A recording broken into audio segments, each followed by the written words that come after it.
DElEd कर रहे सभी बंधुओं का इस यूट्यूब चैनल पर स्वागत। बीएसटीसी द्वितीय वर्ष के जो 5वां पेपर होता है इंग्लिश का, उसके अंदर पार्ट 2 किए गए हैं, पार्ट ए और पार्ट बी बुक के अंदर ही किए हुए हैं।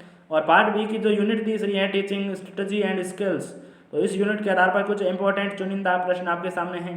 तो इस प्रश्नों को मैं इंग्लिश टू इंग्लिश ही आपके सामने प्रस्तुत करने जा रहा हूं, तो इसको पूरा जरूर देखिएगा, स्किप मत कीजिएगा, क्योंकि ये आपके लिए एग्जाम की दृष्टि से बहुत ही महत्वपूर्ण कंटेंट है। What do you now about situational approach. तो सिचुएशनल अप्रोच क्या है? In this language the foreign language should be taught by forming links between the new language items and real situation in the classroom. English teacher tries to create a like classroom situation to teach new words and sentence pattern of language items. Next देखिएगा main characteristics of situation approach. तो introduce new words and sentence patterns of the language association with the language items and real situation. Second point है practice and drill are stressed. फिर third point है several examples are given in different situations.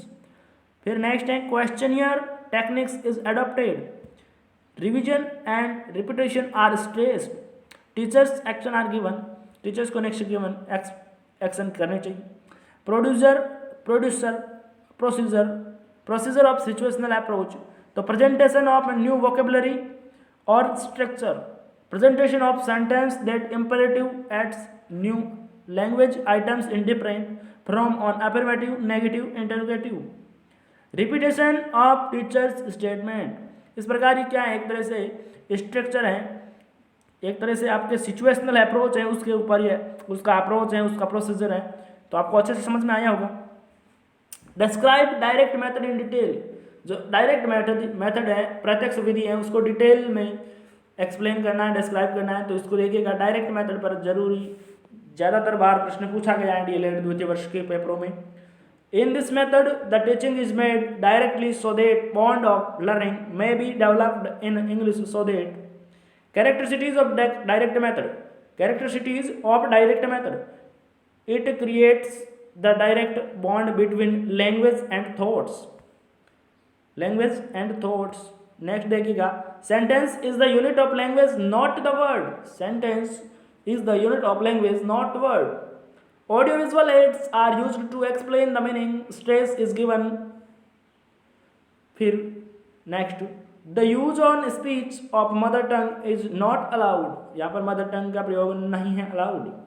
Grammar is taught indirectly and inductively, rules of grammar are not taught directly, इसमें grammars के rules पर focus नहीं किया जाता। Use this techniques is adopted, emphasis is given on pronunciation. फिर next है, vocabulary is taught on the basis of selection and gradation. Next है, the to complex and maxims of teaching are followed from simple to concrete to abstract, followed from simple to concrete to abstract. Next है, demerits of direct method, direct method के demerits क्या क्या हो सकते हैं। तो देखिएगा, आपके सामने स्क्रीन पर है डायरेक्ट मेथड के डीमेरिट्स। इसमें इग्नोर्स रीडिंग एंड राइटिंग, इसमें पठन और लेखन को इग्नोर करा जाता है। नेक्स्ट है, it ignores the teaching of grammar, ये ग्रामर के शिक्षण को, व्याकरण के शिक्षण को इग्नोर करता है। It ignores the use of mother टंग, ये मातृभाषा के प्रयोग को इग्नोर करता है।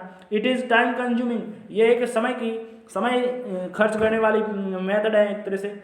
The method is very expensive, ये मेथड बहुत ही खर्चीला है direct method. This method is not fit for the over crowded classes, हमारी ये बड़ी कक्षाओं के लिए, जो संख्याओं में ज़्यादा स्टूडेंट्स वाली कक्षाएं हैं, उनके लिए फिट नहीं बैठती है। Trained teachers are not available in this method, इसमें प्रशिक्षण प्राप्त शिक्षक उपलब्ध नहीं होते। डायरेक्ट मेथड में इतने ज़्यादा प्रशिक्षार्थी, यानी बहुत ही अच्छी तरह से ट्रेनिंग प्राप्त व्यक्ति ही डायरेक्ट मेथड का प्रयोग कर पाता है। इस प्रकार ये आपके इसमें बहुत ही महत्वपूर्ण प्रश्न था डायरेक्ट मेथड पर आधारित। तो इस वीडियो को यहीं करते हैं समाप्त। डायरेक्ट मेथड पर ज़्यादा से ज़्यादा प्रश्न पूछे जाने की संभावना बनी है और पीछे भी पूछे गए हैं।